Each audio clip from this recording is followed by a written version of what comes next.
Hey everybody, and welcome to Table Talk. We're going to be talking all things relational ministry, and I'm sitting down today with my good friend, Zack DelTurco. Zack, what's up? How's it going? Good, man. Good. I didn't give Zack anything to prepare today.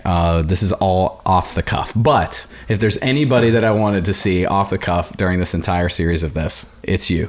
It's you. Yeah, I'm in a season of preparation, so we'll see how this goes. I think it's going to go great. I think it's really going to go great. But Zack, how long have we known each other? Oh, man. I was probably 17. 16 and maybe 17? Yeah, 16, 17 years old. Yeah, somewhere around there. Yep. Were you in a rough spot or were you good? I was really good. Yeah, you were really good? Yeah, I was really good. I thought I was really good. Oh, we did too. Lauren, yeah. I remember Lauren saying, I met Chelsea's brother. He's amazing. Oh my goodness. He's awesome. You have to meet him. Yeah. And then I was partying right after that. So, yeah, you know, it takes a little bit of time. Yeah. It takes time for people to come around, but... Really? That's a true story? Oh, yeah. Oh, yeah. Oh, okay. For sure. Yeah. But, man, we've known each other since... How old are you now? 31. 31. As of last week. Okay. Yeah. So, maybe, 16 years or... Yeah.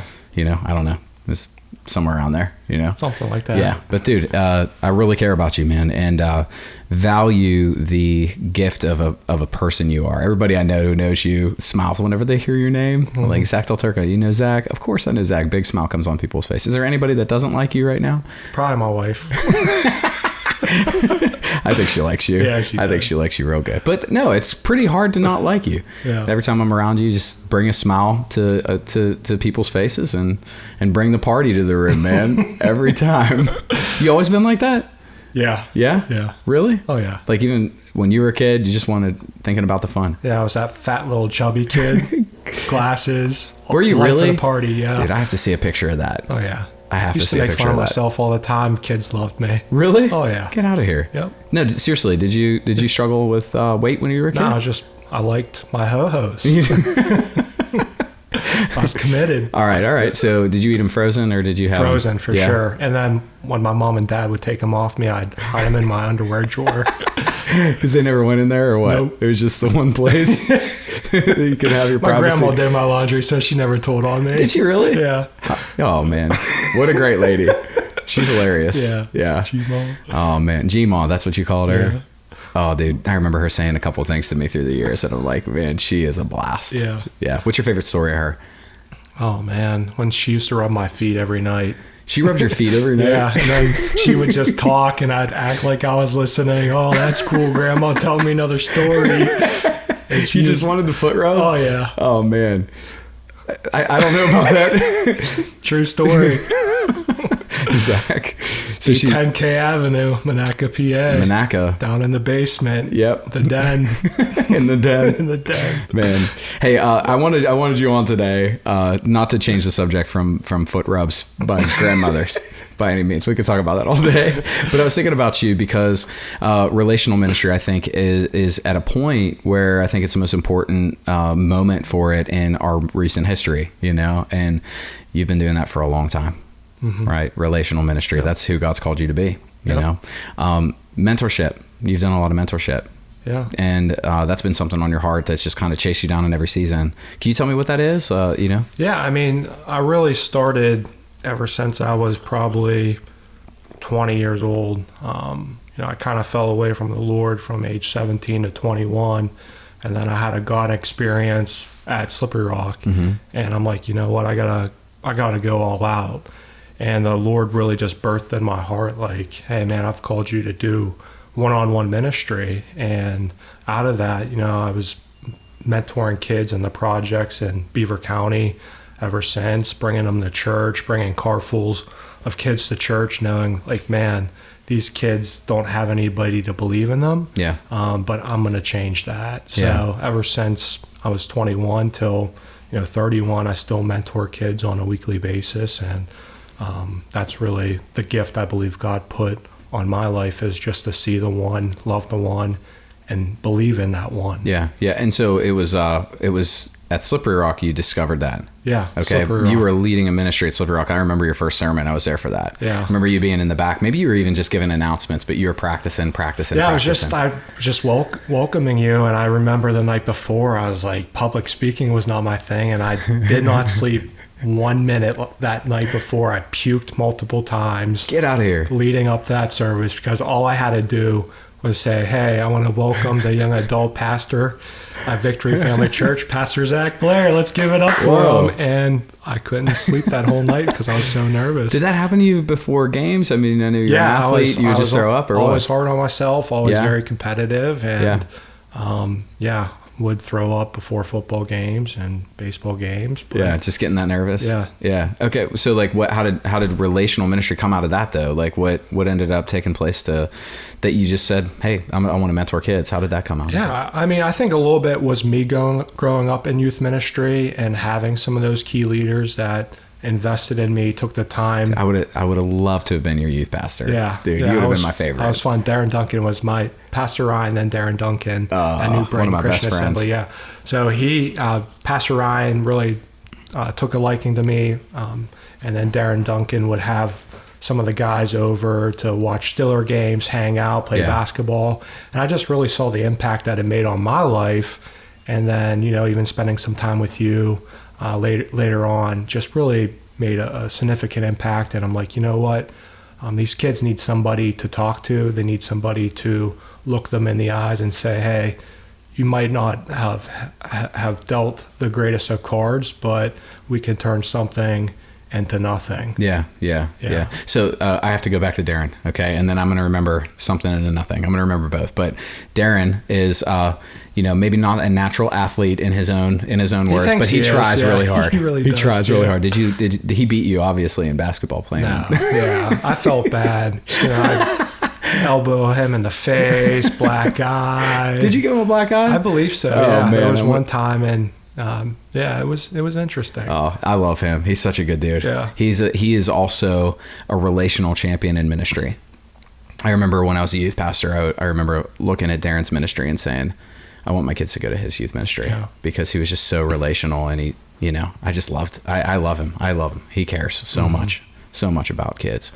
And so going back to, kind of something out of nothing, is that your story or, how did that burden form in you? I mean, I think I had a great family. I had great support, but, I was interning at the Beaver Valley YMCA and I was just delivering food to some of these, low income, areas. And I just saw some of these kids and I'm like, man, if they could just have somebody look them in the eyes and say, hey, I'm here with you, but you're not going to stay here. We got places to go. We have things to do. And a lot of times it's a cycle where they can't break out of the cycle because no one has gotten in the ditch with them to say, hey, I know you're here, but here's how we're going to get you to college. Here's how we're going to get you a job. Right. Here's how we're going to save money for a car. It's just like the simple things like that.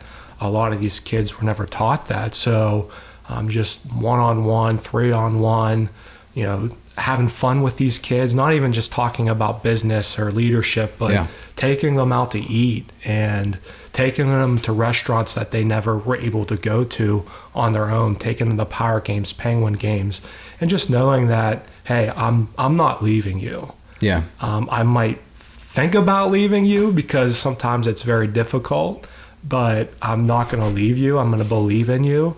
And I want to see you win in life. Right. I feel like a lot of people don't know what people outside of their sphere of influence or their bubble, we might even be able to say, actually, what their lives actually look like. Mm-hmm. Like I remember as a youth pastor being in an affluent area, and there was a young girl in a very, very depressed area, very tough area. I didn't even know the area existed. It was kind of hidden by the woods, and it was just, in the middle of nowhere. And Lauren, she calls and she said, hey, have you talked to so-and-so? And I'm like, no, I haven't, I don't want to give her name away, but she was about 14 or 15 years old at the time. And she was going through a really rough time. Like her mom was struggling with heroin addiction and there were multiple sex predators and like in and out of the house using drugs, alcohol, all that stuff. And the Lord just put on our heart to rescue her and to do everything we could to help her. And that is where my propensity toward one-on-one ministry really came from. Now, obviously she's a girl. It wasn't one-on-one. It was me and Lauren as one ministering to her, and Lauren would take the lead on that. But from that, we realized she didn't have a bed sheet. She didn't know how to brush her teeth. And she was in our youth ministry, right? Yeah. And she was right down the street from $1 million home. Yep. maybe even more than millions of dollars of homes. You know what I mean? It's crazy. And so I think a lot of people don't understand that that's like right in front of you a lot of times. Yep. Right. Yeah. And so did that light bulb clicked on whenever you're delivering food? Yeah. And that one of my buddies who's a doctor, he does some stuff with homeless people, takes care of them from a medical standpoint. And he said, some of these people, when they're asking for money and you ignore them, really what they want is you to make eye contact with them and say hello. And that's how simple it is. A lot of times there's so many people around us that we intentionally or unintentionally keep our head up and straight so we don't have to see the needs in our own community. But it's easier to do that. I've had nights where I've cried. I've had money that a lot of money that I've invested in some of these kids that, I look back and I'm like, Lord, you're going to have to do something supernatural in their life because they are headed in the wrong direction. But it's easier to kind of do your own thing, go your own way, and not see the needs in your own community. And that was a big need that I saw in my community, and I wanted to make a difference. Yeah. And so you actually launched nonprofits, right? Yeah. So I launched, it was called the Rock Foundation. I remember that now. Okay. Rock. Yeah. Then I got legal counsel saying the word foundation, it's not considered a 501(c), and you can't, a lot of people can't give and get a tax write-off. So I changed it to Riot Ministry, which stands for reaching into opposition together. Yeah. And really getting in the ditch and being a big brother, being a big sister, and just loving these kids exactly where they're at, and just doing life with them, being consistent. That's the biggest thing with the one-on-one ministry is you got to be consistent. Yes. You can't meet with somebody once a month and then think you guys are going to have a flourishing relationship. Yeah. And it's a weekly grind. It's a weekly basis. You're spending 1.5 to 2 hours a week with some of these kids. And you're just breathing life into their situation. Yeah. So you had to pause that. You had to pause that name Riot during the last couple of years. Yeah, I paused it. But it's not over, right? Like we're still mentoring kids. I'm still mentoring young men. Yeah. You're going to redefine that. The reason I say that is because it was just a tumultuous couple of years, and it was just, unfortunate with the riots. Yeah, with the riots, like that, I remember having a mask that said Riot on it. Well, I gave it to a police department. Reaching into opposition together, I gave it to a police department, really? Monaco Police Department, and then literally a week later, all these riots were breaking out. Yeah. And I'm like, you guys might want to turn that mask inside out. That's what we would have to do. Yeah, it was kind of crazy. But that's a word for the future, though. Yeah. I think that you are a visionary. You have a lot of vision in your heart. You obviously are one of the harder workers that I've ever met, too. Like, you get stuff done, And I think sometimes that word visionary is like, it's synonymous with lazy, and that is certainly not you. It's like, just somebody sits back and dreams. I love that about you. I really do. And I'm glad to hear that you're still moving forward in a lot of those regards, and it's still in the future for you. Yeah, I really am. So you said you invest a lot of money. Like, relational ministry does cost you. It's taking kids out to eat on a weekly basis. They don't have money, right? So you're buying their food on a weekly basis. Sometimes you're buying their groceries. Sometimes you're buying them shoes because other kids get shoes going back to school and maybe they can't. So it's like, hey, let's give this kid an opportunity to have a brand new pair of shoes. It's taking them out to baseball games, football games, basketball games, just giving them experiences that they couldn't get on their own, so they could see, wow, there's more to life than what I'm living right here. Yes. That's what they need. They need vision. To see the dream. Yes. And that's, okay, so I did a study on this a long time ago. Having gone through a lot of stuff that I did as a child, I started to study, like, why did I make it? Why did I get it out of this? And why am I healthy? Why do I have a good marriage? Like, just ask that question. And it was easy to see that there's something called resilience, like a resilient person. And the one thing that stuck out is the people who made it out of crazy situations when they were a kid and they're doing well today had one person in their life to show them a better way. Every time.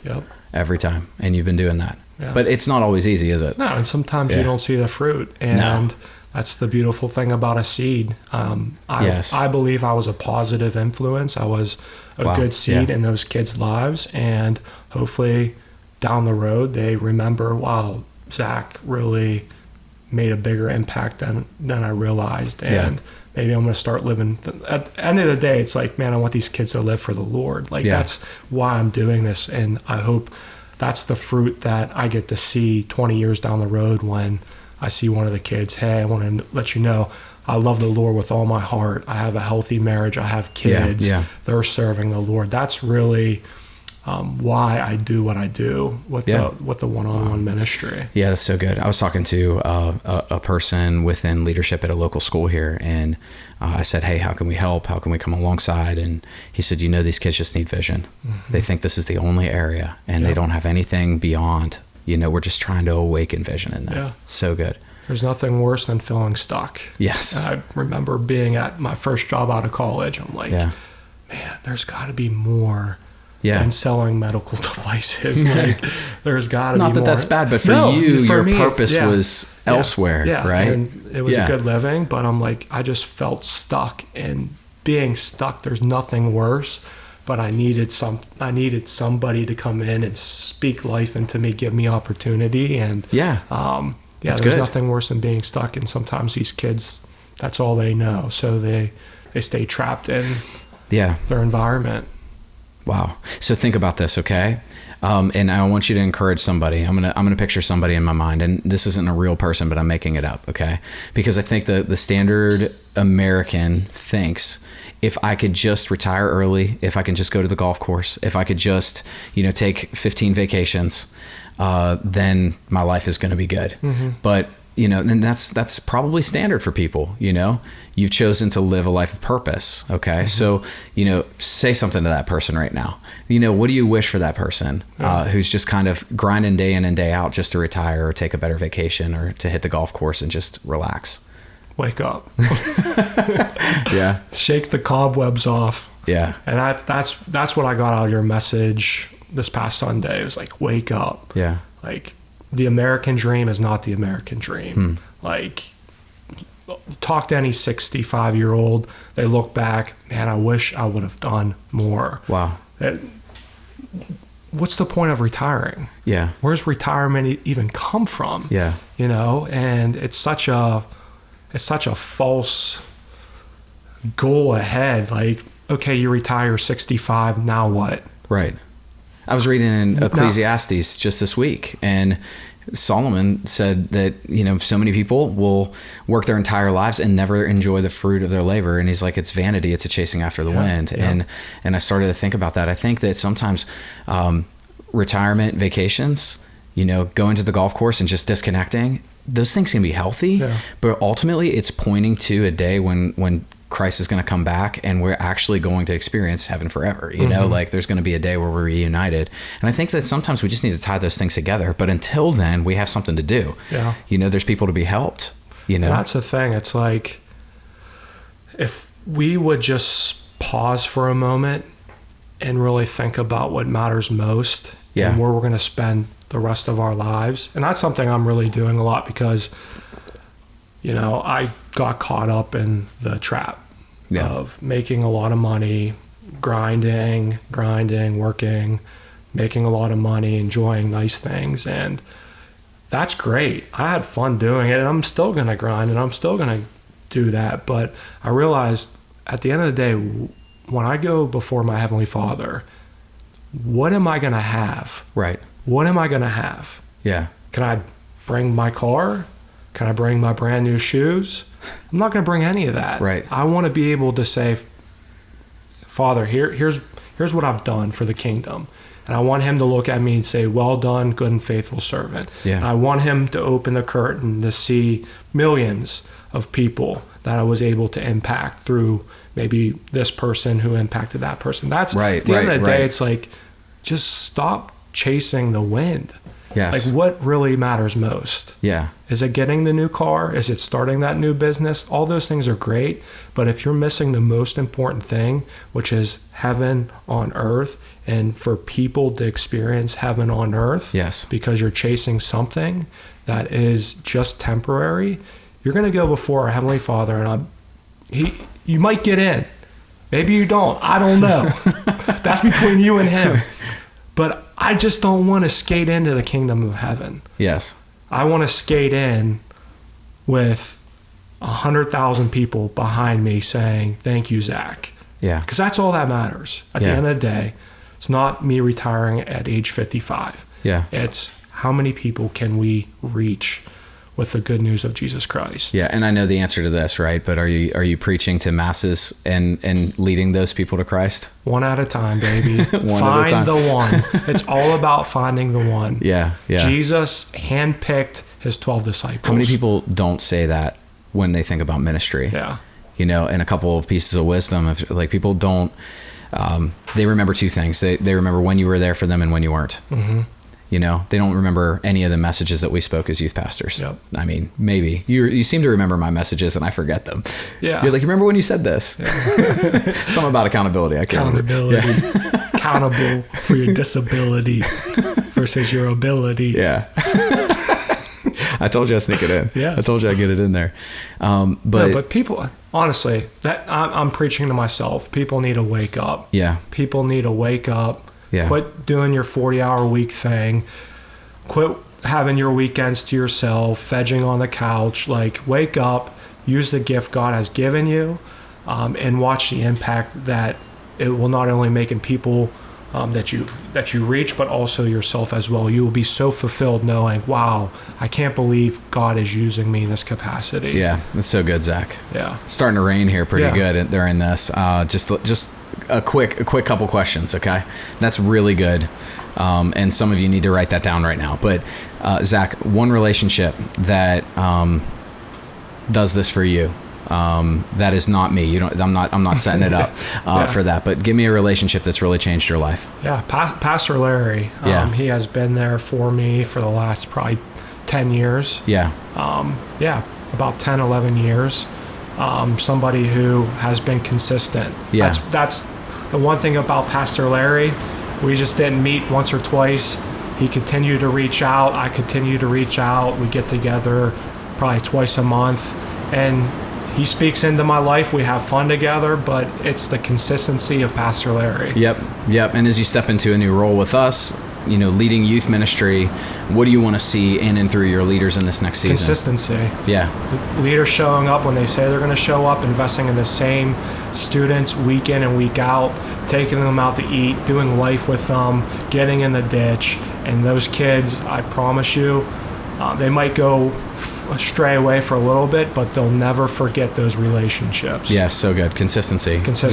We'll keep it rolling, but are we good? Yeah, it's raining pretty good here. Yeah. I want to make sure that it's like dumping right now. It's crazy. But that consistency is what, right.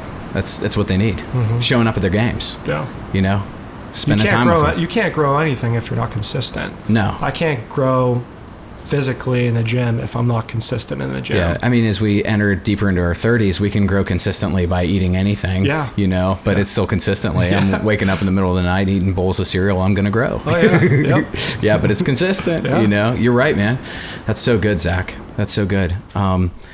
You are a relational champion, and I just want to encourage you to continue to be you because you impact so many people. And Zack, I know that you've poured a lot into some people, and it hasn't always turned out awesome. But I'm just so grateful that you give your life for the one who is the down and out, the person, the underdog, the person that a lot of people won't believe in. The person that other people would look at and they would say, oh, he doesn't really have much to give to me. And that's where I saw somebody recently had mentioned to me, watch how people act around people who can't give them anything, or keep people who can't propel them into their future more. Yep. And when I thought about that, man, I couldn't stop but to think about you and of course Pastor Larry, and how you both love people and believe in people without wanting anything out of them, And there's nothing more freer than that. Yeah. Like just